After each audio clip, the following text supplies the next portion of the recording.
dengar dari suara yel-yelnya dan warna-warna kaosnya. Udah tahu siapa narasumber 1 jam kita malam ini? El Presidente. Oh, panggil bareng-bareng yuk. Un presidente, que solo un presidente. Un presidente, que solo un presidente.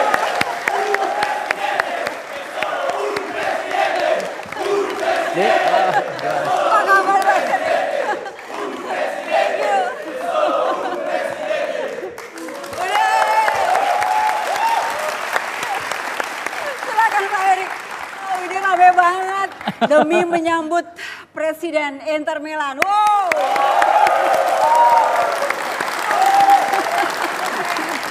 Luar biasa. Luar biasa. Ini fans Indonesia baru segini nih Pak Erik nih, ya. Padahal aslinya lebih banyak dari ini kan? Gimana komentarnya Bang Erik? Ya memang luar biasa lah. Komitmen fans Inter di seluruh dunia ya seperti ini. Wah.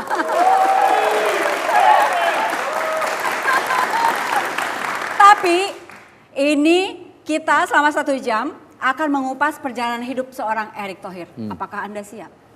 Mesti siap. Ada artikel yang harus dijelaskan oleh Bang Erik nih berikut ini. Ini mungkin mewakili pertanyaan masyarakat Indonesia. Penasaran sekali mereka. Erick Thohir beli klub kayak Inter Milan, dari mana duitnya? Itu pertanyaannya. Saya rasa begini, kembali ketika kita invest di sebuah bisnis itu berbagai banyak cara. Baik dari dana pribadi ataupun pinjaman bank, itu suatu yang biasa. Nah memang banyak juga orang kembali berpikir negatif ya. Ketika saya bersama teman saya mengambil klub sepak bola di Amerika atau di Inter, saya bilang, oh ini uangnya dari mana? Jangan lupa loh, bahwa ketika kita mengambil aset yang cukup baik, justru bank-bank invest ke kita. Yang invest ini tidak ada 1 peser pun bank dari Indonesia karena nggak nyampe ilmunya. Ya kan? Bank-bank besar di dunia melihat industri olahraga itu sebuah industri yang sangat prospektif secara bisnis. Tapi kalau kita lihat dari bank-bank Indonesia belum. Karena contoh begini, bagaimana ketika seorang pemain di klub sepak bola itu dikontrak, nilai kontraknya itu bisa menjadi garansi untuk income sebuah bank. Itu belum ada di Indonesia. Ya, karena pemain di dalam sebuah industri sepak bola itu punya nilai yang luar biasa. Kenapa? Bisa dijual belikan. Nah, kembali kalau sistem taxnya tidak friendly, ya ketika misalnya kita beli Icardi 12 atau misalnya Kovacic 12 dijual 35. Lalu tax system langsung bilang, oh berarti Anda untung hampir 22, langsung kena 40%. Habis. Kenapa habis? Sebenarnya dana itu kalau di klub sepak bola merupakan darah yang dia invest lagi beli pemain-pemain muda untuk dibesarkan. Jadi melihatnya itu tidak berdasarkan based on satu transaksi, tapi based on global transaksi di klub itu. Nah, hal-hal seperti itu aja belum bisa. Nah, jadi saya sangat mendorong justru pengusaha-pengusaha Indonesia sekarang dibalik. Jangan Indonesia ini selalu jadi market. Ya, kita punya penduduk 250 juta. 50% penduduk kita di bawah 40 tahun. Kenapa kita selalu menjadi barang atau tempat produk asing? Kenapa nggak dibalik? Kenapa nggak perusahaan-perusahaan Indonesia beli juga perusahaan-perusahaan ada yang di asing? Contoh kalau kita lihat. Coba kita lihat laporan buku pada beberapa perusahaan telekomunikasi di Indonesia, ya, yang notabene banyak juga sekarang kepemilikan asing. Tetapi gini, saya bicara ini bukan anti asing, tapi ini realita. Kalau kita lihat pendapatan buku mereka, coba kita bedah, kita pelajari. Income yang terbesar itu banyak dari Indonesia dibandingkan investasi mereka di negara lain. Karena memang size daripada Indonesia cukup besar. Nah ini yang saya rasa saya mengharapkan justru tidak hanya state owned company BUMN, tapi juga banyak pengusaha juga bisa mulai melihat kita jangan menjadi pasar, tapi kembali bahwa ada kesempatan di negara lain itu yang bisa kita ambil, apalagi itu bisa menjadi hal yang positif buat kita. Oke. Nah, ini soal jual beli klub ya. Sekarang kalau soal jual beli pemain untuk pertandingan musim dingin tahun depan gimana? Ya saya rasa begini, kalau fans pasti mintanya beli pemain terus. Tetapi challenge-nya begini, bahwa kita lihat selama 2 tahun terakhir luar biasa apa yang kita lakukan secara manajemen ya, saya tidak mau secara individu. Secara manajemen di Inter melakukan perubahan-perubahan di Inter. Kalau kita lihat daripada starting 11 sekarang yang ada di Inter, itu hanya Handanovic dan Icardi. Yang lainnya semua pemain baru. Ya. Nah karena itu juga banyak orang kembali, oh ini kenapa 1-0, kenapa ini? Saya rasa kita mesti berterima kasih kepada Roberto Mancini dan para pemain baru ini bisa beradaptasi secara cepat. Ya. Karena resikonya ketika kita punya 9 pemain baru di lapangan itu sangat perlu waktu untuk adaptasi. Nah ini yang kita mesti jaga. Okay. Kembali di sepak bola itu selalu ada transfer market. Summer dan winter. Di musim dingin ini tentu kita tidak bisa menutup mata kalau ada kesempatan lain. Ya, contoh, kalau kita lihat misalnya di bagian belakang kita, di defensif kita. Saya rasa kita banyak sekali pemain yang terlalu banyak di posisi ini. Nah, bukan tidak mungkin pemain-pemain di posisi ini juga bisa saja kita kembali lepas untuk kita investasikan kembali ke pemain di lini tengah atau di lini depan. Okay. Nah, ini yang kita bisa lihat. Dan ada yang sedih nggak di sini kira-kira? selalu begini, ketika saya juga mesti memutuskan melepas Mateo Kovacic, itu sangat berat. Tetapi saya rasa keputusan itu harus diambil karena 3 hal. 1, Mateo itu sudah bermain dengan 2-3 pelatih. Ya, Mazzarri, lalu Roberto Mancini, ya. Pemain yang sangat talenta, tetapi dia tidak bisa berkembang maksimal karena tadi kemungkinan karena sistem di Italia itu tertutup. Sedangkan gaya main dia itu sangat terbuka dan passing-passing yang dahsyat. Nah itu kan kita mesti lihat. Yang kedua, ini yang mau mengambil klub Real Madrid. Ya, kita tidak mungkin membendung. Ini realita lah. Sama juga ketika misalnya Inter mau beli pemain dari Palermo atau dari misalnya Norwich City. Klub-klub ini tidak mungkin membendung. Contoh bagaimana ketika kita membawa Ivan Perisic dari Wolfsburg. Itu negosiasi yang sangat alot, akhirnya mereka lepas karena Wolfsburg tahu. Tidak mungkin kita tahan terus karena Perisicnya akan mau ke Inter karena klubnya jauh lebih besar.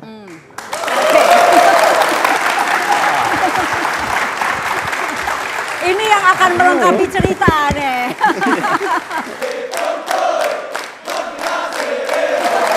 Nah, ini yang terjadi juga di Matteo dan saya rasa apa yang kita lakukan transaksi dengan Real Madrid itu transaksi yang luar biasa tinggi. Nah, karena itu juga kita investkan kembali ke pemain-pemain yang akan bisa kita jaga. Kalau kita lihat daripada pemain-pemain yang bermain di Inter sekarang, yang kontraknya habis itu hanya 2-3 pemain tahun depan. Ya, Palacio, Handanovic sudah perpanjang. Dan Nagatomo, yang lainnya itu sama Berni, ada kiper. Okay. Dari 25 pemain hanya 3 pemain yang kontraknya habis. Jadi mayoritas pemain ini akan stay di Inter hampir 3 tahun. Inilah yang saya bilang kenapa konsisten dalam membangun tim itu penting. Dan satu lagi yang kita mesti bangga, rata-rata pemain Inter sekarang itu 25,6. Saya rasa rata-rata yang cukup muda untuk ketika timnya sudah mulai stabil seperti ini. Karena makin tahun nanti pemain akan makin kompak dan makin menjadi satu tim yang bagus. Oke. Ada satu ini yang banyak menanyakan Andrea Pirlo ini. Andrea Pirlo gimana? Saya rasa gini, saya rasa Andrea Pirlo pemain yang luar biasa.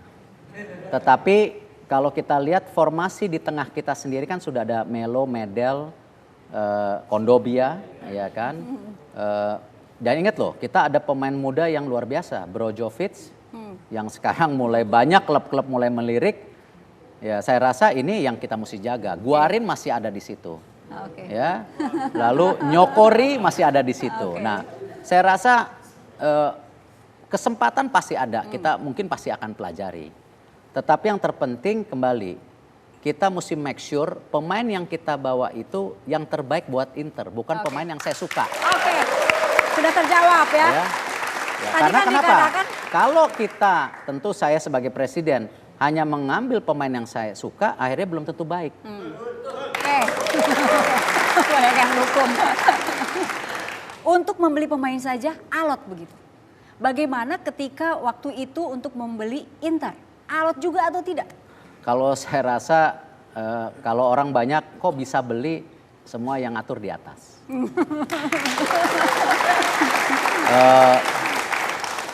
Sama sekali tidak terpikir untuk beli Inter.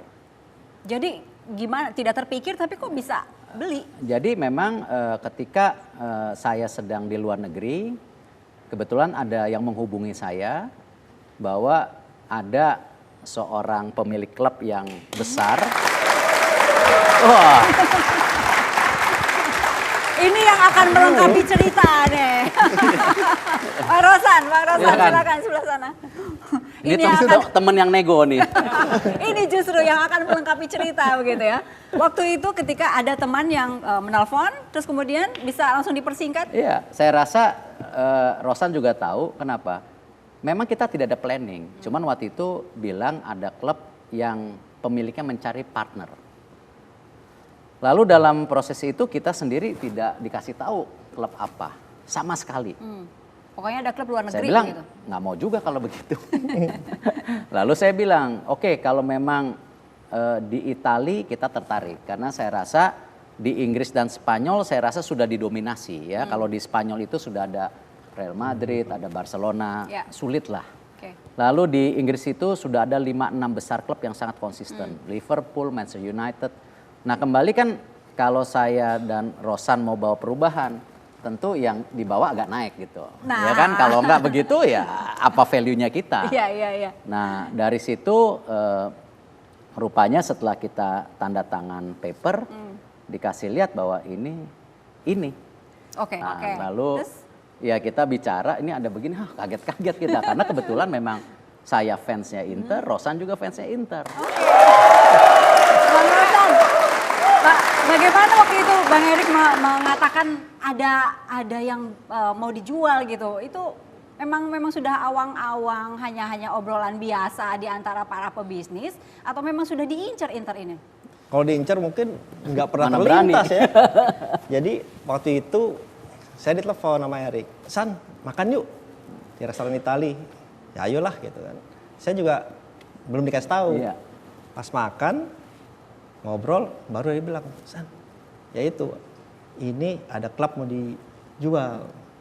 Kemudian klub apa? Pasti tahu. Saya juga kaget. Mah? Saya bilang, ya ini gimana nih? Yang bikin kaget kenapa? Ya Inter Milan soalnya, itu yang bikin kaget. Kemudian? Ya kemudian ya kita ngobrol, terus ya kita bilang ya kita lihat aja, nggak ada salahnya, ya kan? Nyoba kan juga nggak ada salahnya, kita nggak ada beban sama sekali lah. Ya. Nyoba aja gitu Ya ya. terus kita bilang, kita lihat, ya ayo deh. Gitu. Kemudian kita kirim tim dulu ya waktu itu. Untuk due diligence segala. Untuk due diligence, ya legal, financial, semualah proper due diligence. Dan kemudian kita mau ke sana, saya ingat saya mendadak nggak jadi. Iya. Erik yang pergi sendiri pertama ketemu dengan Moratti Dan and lucunya family. nggak ada harganya kan? Nggak ada. Nggak ada harga itu maksudnya angka nggak keluar waktu itu? Ya karena Mr. Moratti mencari partner yang dia yakin bisa merubah lah. Jadi tentu waktu itu ada pembeli lain yang mengirim juga karena yang mau beli nggak datang dia tolak. Jadi karena bilang oh ini orang nggak serius gitu. Oke. Kaget Jadi nggak? memang Yang datang nih orang Indonesia gitu. ya enggak, mereka udah Udah di-brief dikasih kan Oke, siapa oke, kita gitu. oke. Cuman memang ya kita mesti terima kasih juga lah ke Mr. Moratti karena memang dalam penilaiannya sendiri di sini bukan hanya dana, uang, tapi bagaimana juga dia punya keyakinan Oke. tim kita bisa merubah Inter dan tentu punya bisnis plan atau strategi yang baik. Oke. Itu aja. Karena Erik bilang, udah San, kayak gini nggak jadi nih kelihatannya. Ya Iya. kita bilang kita coba sekali lagi Aha. lah. Kita bilang ya jadi, nggak ada beban gitu. Itu yang Bang Rosan ingin mengetahui alotnya. Alotnya ini gimana, berapa lama dan sampai bisa dealnya itu gimana? Bisa cerita nggak? Kalau nggak salah sih cukup alot ya, ada 6 bulan ya. April sampai November ya. Ya 6 bulan lah kurang Iya, lebih. 6 bulanan. Juni, Juli, Dari Agustus, bulan September, 4 ke Oktober, bulan 10. November 7 Iya, bulan. 7 bulan. 7 Jadi bulan, oke. Dan hampir nggak jadi. hampir nggak jadi. Jadi saya sama Erik kemudian terbang ke Milan. Pas sampai sana kita kaget luar biasa. Itu isinya wartawan bukan puluhan lagi ya. Ya. Memenuhi banyak sekali dan semuanya Di pinggir Mereka- jalan, di di depan pinggir hotel. jalan. Mereka udah tahu bahwa akan ada proses itu begitu? Oh, itu kan beritanya mereka itu bola udah seperti religion mereka bilang. Jadi begitu dengar beritanya saja kehadiran Erick Thohir ini udah ditunggu sedemikian rupa. Padahal belum beli. Belum dan Padahal numpang ngetop. iya. Dan waktu kita 3 hari di hotel untuk negosiasi, itu wartawan camping. Wartawan foto wartawan ini camping 3 hari. Sampai akhirnya kita decide kita kasih minuman. Itu Kasihan. hebatnya karena orang media. Karena panasan itu kan summer kan. Iya, iya. Dikirim es jeruk sama Erik. Seluruh wartawan ada 40 yang camping dikirim es jeruk panas-panas. Waduh. Ini proses deal bukan karena ngasih minuman jeruk ke wartawan, kan? Bukan kan? Oke, gimana tuh singkat cerita Bang Rosan, sampai deal itu gimana? Ya Yang- cukup alot sih, yang terutama yang di Paris ketika kita terus terang sudah berhenti dealnya waktu itu karena kita lihat takutnya juga persepsinya kan mesti sama. Karena jangan sampai di kemudian hari kita juga, kan gini, yang terjelek buat kita seorang businessman, saya rasa ketika kita sama partner berpisah. Ya. Itu kan sama juga ketika kita merit berpisah. Ya. Nah ini juga saya sama Rosan punya prinsip yang sama, kalau kita partneran, kalau bisa memang jangka panjang. Oke. Kayak gitu. Karena kita percaya di dalam bisnis itu kan ada naik dan turun. Ya. Nah yang terpenting bagaimana ketika turun kita solid. Kalau naik mah biasa. Kabarnya sampai hampir nggak jadi. Iya. Ditinggal berapa jam? 2 jam, ditinggal 2 jam gitu? Ya. Iya benar, pas negosiasinya memang sangat alot. Hampir nggak jadi dan terakhir kita negosiasi di Milan ya terakhir ya. Enggak, Eh, kan di balik ke Paris? apartemen itu. Oh, iya. Yang saya diam aja. Udah ada ngambek. Karena Erik bilang, udah San, kayak gini nggak jadi nih kelihatannya. Ya Iya. kita bilang kita coba sekali lagi Aha. lah. Kita bilang ya jadi, nggak ada beban gitu. Karena memang kita nggak salahin, karena lawyernya Iya. mereka juga menganggap ini kan si Inter ini seperti Babynya ya. bukan lambang negara, lambang Oke. daripada masyarakat Italia Iya. gitu. Iya. Jadi tentu buat mereka juga melepaskan ke asing bukan sesuatu yang mudah. Lumayan berat Iya, gitu kalau ya. Mr. Moratinya lebih terbuka, cuman Iya. tentu daripada legalitas segala benar-benar itu yang benar-benar memproteksi. Betul. gitu. Pernah sampai ada penolakan nggak dari supporter yang fanatik di Italia ketika akan kan sangat identik dengan keluarga Moratti kan? Saya rasa mereka welcome, tetapi tentu yang isu terbesar ketika kita treat Guarin dan Vucinic itu yang menjadi ya kenapa? Karena buat fans Inter tuh Juventus udah alergi banget lah.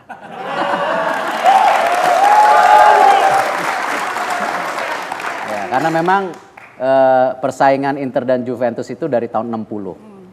Kenapa? Yang menarik kalau pertandingan Inter Juventus itu dinamakan juga derby Italia. Jadi derbynya negara gitu. Iya. Jadi bukan hanya derby saja gitu.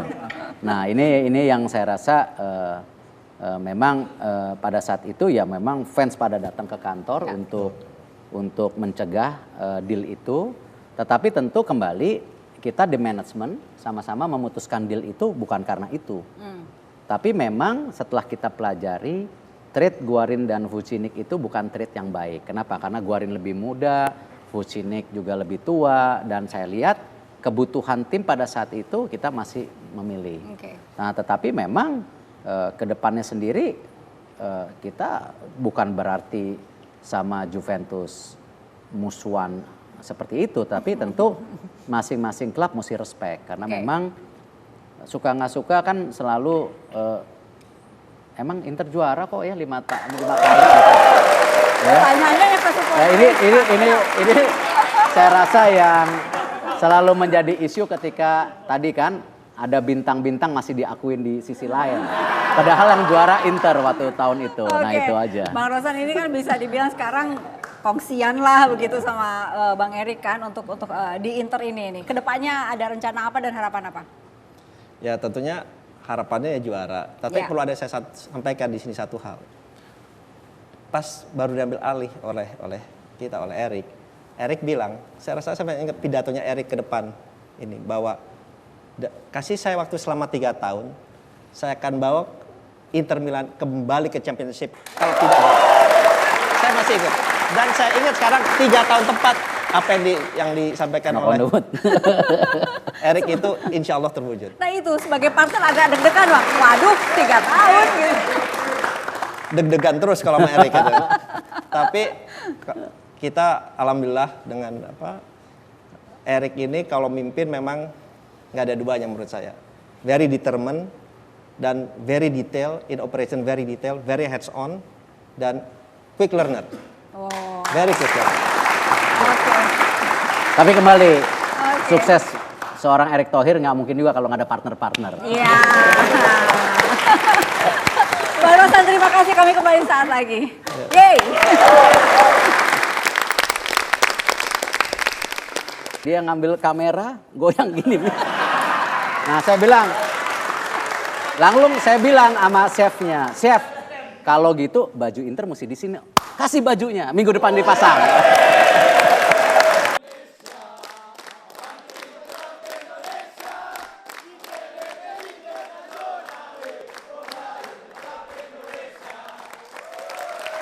Ada Bang Erik Thohir di sini, banyak artikel yang akan berhubungan dengan sepak bola. Yang kedua, mari kita lihat lagi. Erik Thohir, _2, Inter Milan tak akan memboyong Mourinho.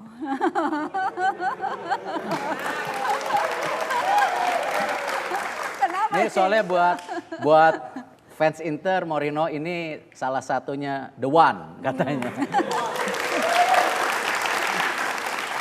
Tapi kembali, project yang kita sudah sepakati bahwa Roberto Mancini adalah orang yang tepat pada saat ini. Dan kalau kita lihat Roberto Mancini punya track record yang sangat bagus. Ya, dia pernah membawa Inter 5 kali juara berturut-turut. Nah tentu ini kesempatan buat seorang Roberto Mancini bisa melakukan lebih. Karena dia kembali ke Inter, ya kan.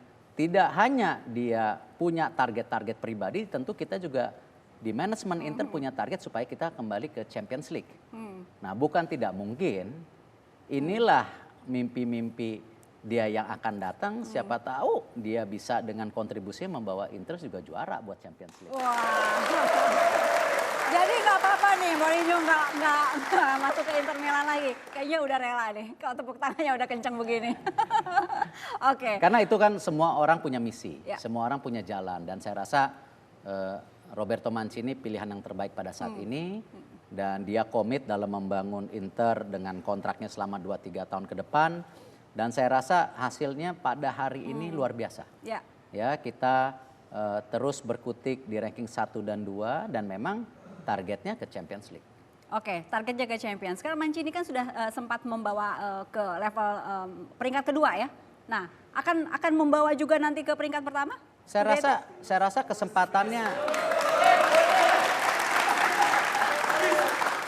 rasa kesempatannya terbuka. Ya. Memang mungkin banyak pihak, wah Mancini menangnya 1-0 terus.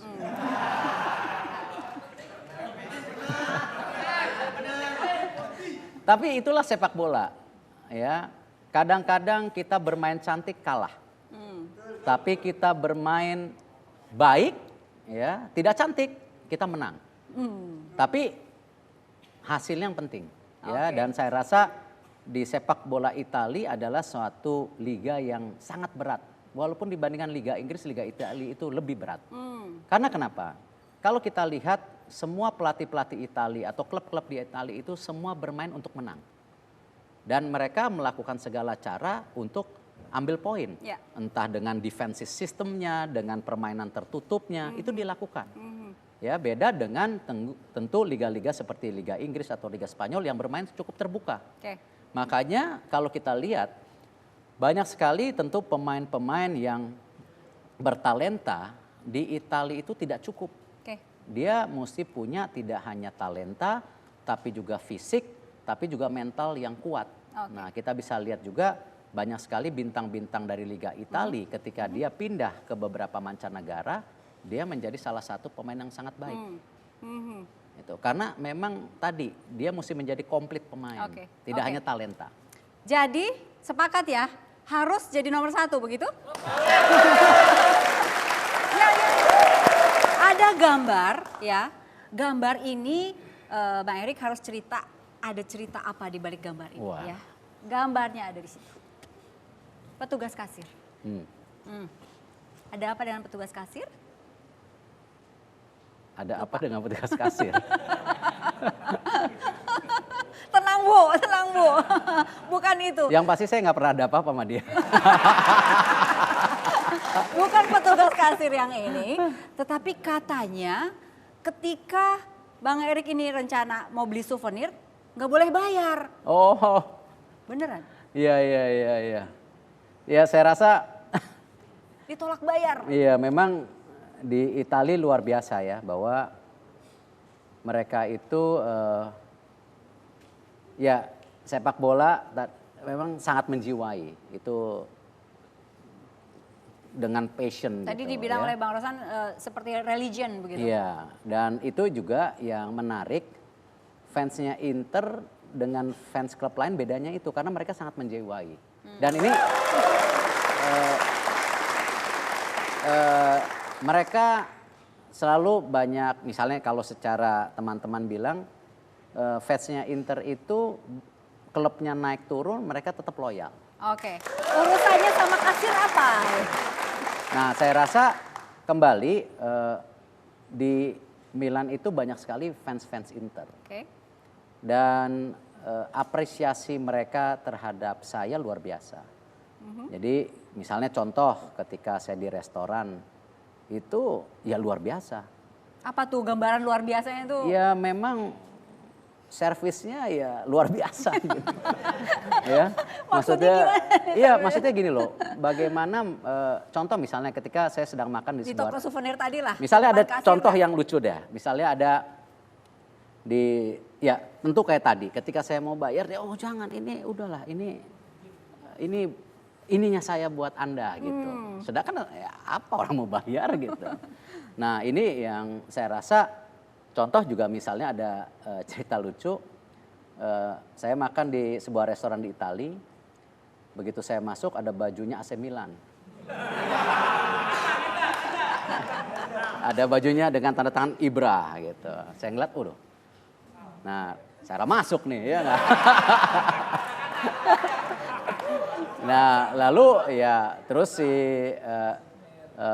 manajer restorannya, oh bilang maaf, ini memang Mr. Galliani sering kesini setiap weekend. Oh ya udah nggak apa-apa.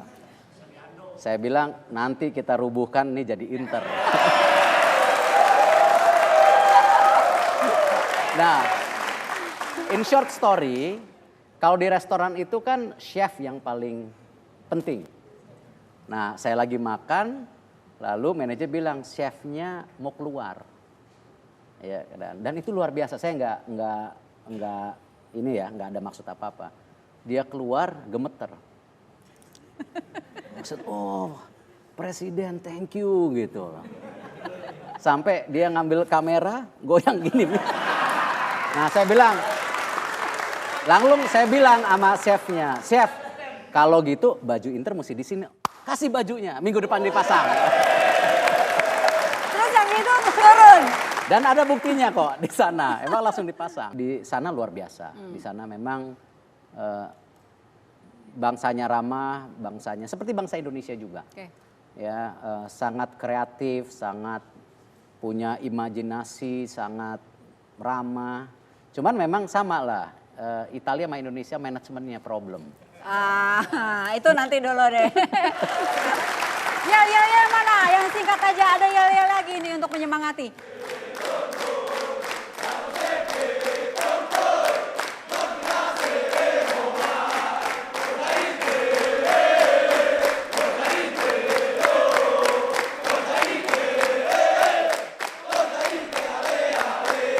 Pressure-nya luar biasa. Oke, konfirmasi langsung sama orangnya. Mas Sandiaga Uno silakan. Oke.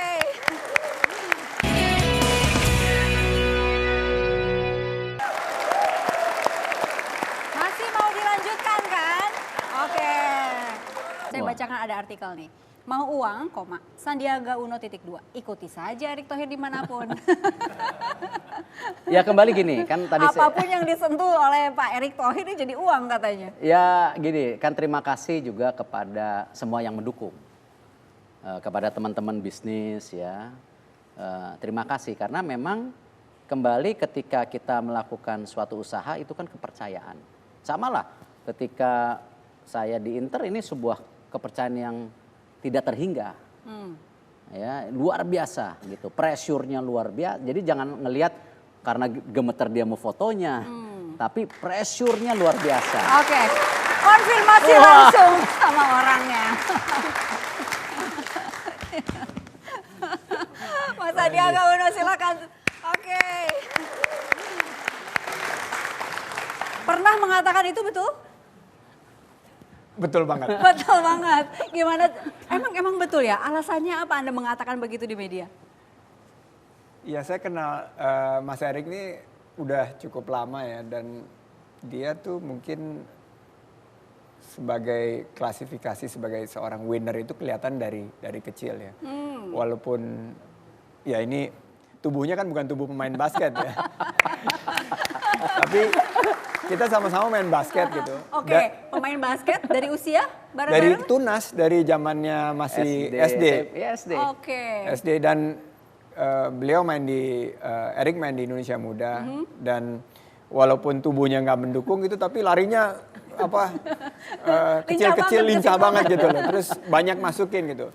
Oke. Jadi saya ngelihat dari sangat muda leadershipnya sangat terbentuk. Terus waktu mulai usaha saya lihat juga bahwa dia mentalnya tuh mental winner dan karena dia fokus dalam mengerjakan sesuatu dan kebetulan kita sama-sama ngelihat bagaimana ngebangun usaha, saya melihat ini tangannya dingin gitu. Oke. Erick ini tangannya dingin dan selama saya berinvestasi sama dia, alhamdulillah untung terus gitu loh.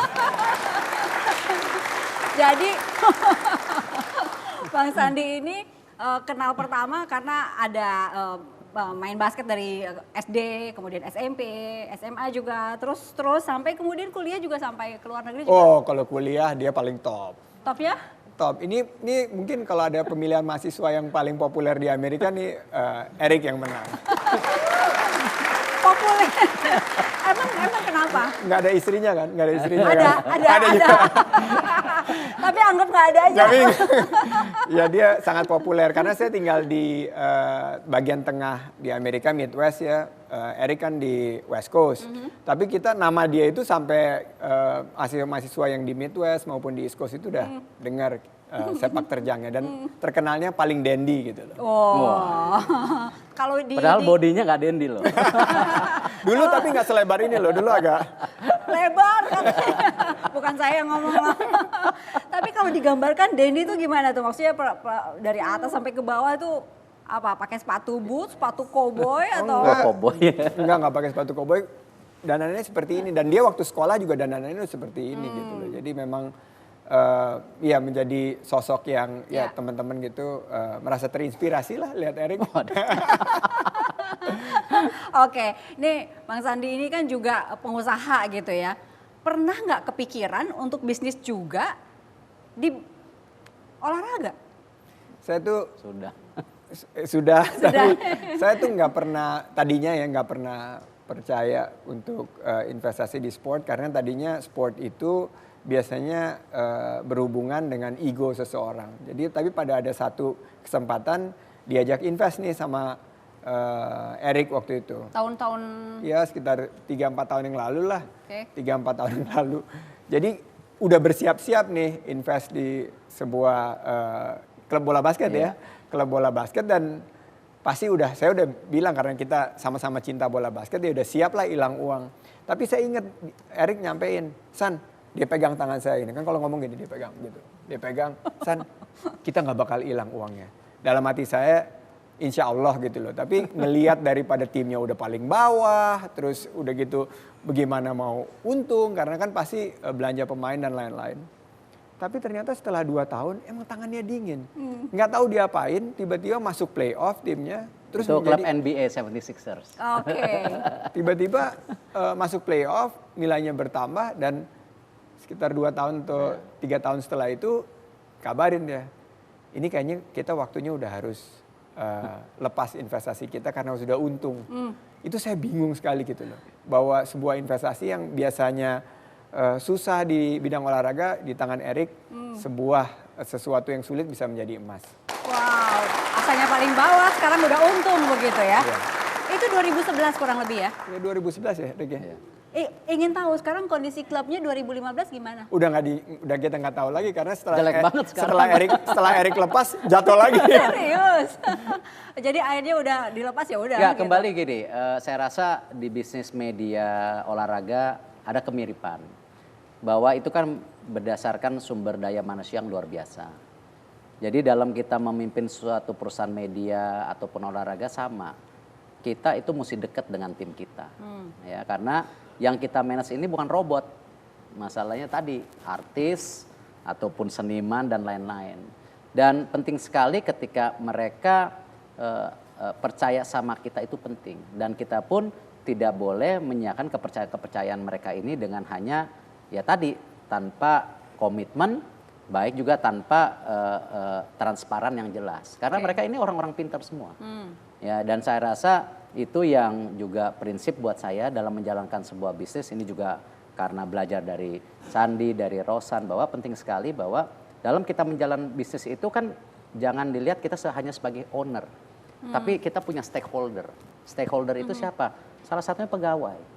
Kalau di media tentu stakeholder kita siapa? Pembaca, penonton itu stakeholder kita.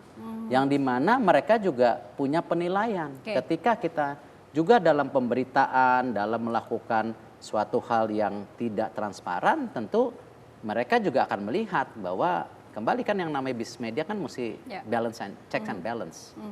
Gitu. Ini yang saya rasa prinsip-prinsip sama. Ketika saya di Inter juga, saya rasa tadi ya dari tahun pertama kita sudah bilang bahwa saya perlu waktu 5 tahun, tetapi di tahun ketiga tim ini mesti jauh lebih baik dan secara keuangan klub ini mesti makin sehat. Nah, jadi itu yang saya selalu menjaga kepercayaan juga fans-fans. Sama juga bagaimana kita juga sebagai pengusaha menjaga kepercayaan kepada staf kita, manajemen kita, pembaca kita, ataupun pembeli barang kita. Ya kan? Mas Andi, berarti sekarang udah nggak ragu lagi kalau misalnya mau invest di sport ya? Saya ikut aja lah, pokoknya Eric invest di mana saya merem ikut aja deh. Merem aja diajak mau aja gitu. Oke, sekarang sudah jadi presiden Inter gitu kan. Ada yang berubah nggak dari Erick Thohir? Nggak ada ya, saya lihat sosoknya masih sama. Masih apa? Ya masih bersahaja dan Eric ini ada sesuatu yang mungkin karena dia orang melihat bahwa udah pengusaha sukses, tapi dia sangat down to earth, setia kawannya itu yang luar biasa saya lihat dan perhatian sama teman, loyalitasnya itu yang nggak berubah dari Eric. Terima kasih. Mau diajakin basket nggak? Ajak ke basket. Oh ini udah, ini presiden basket se-Asia Tenggara, 2 periode ya? 3 sekarang. 3 periode. Wow. Oke, jadi bagiannya jadi presiden, bukan pemain gitu ya. Tadi bisanya emang nyuruh. Oke, Mas Andi terima kasih. Makasih. Sudah hadir di Thank 1 you, jam Erik. lebih dekat. Ya, terima kasih Bersama Erick Thohir, kami kembali saat lagi. Yes. Janji ya Rick, pokoknya nggak boleh beli-beli lagi. Harus Pak Erick yang buka. Yang ya oke.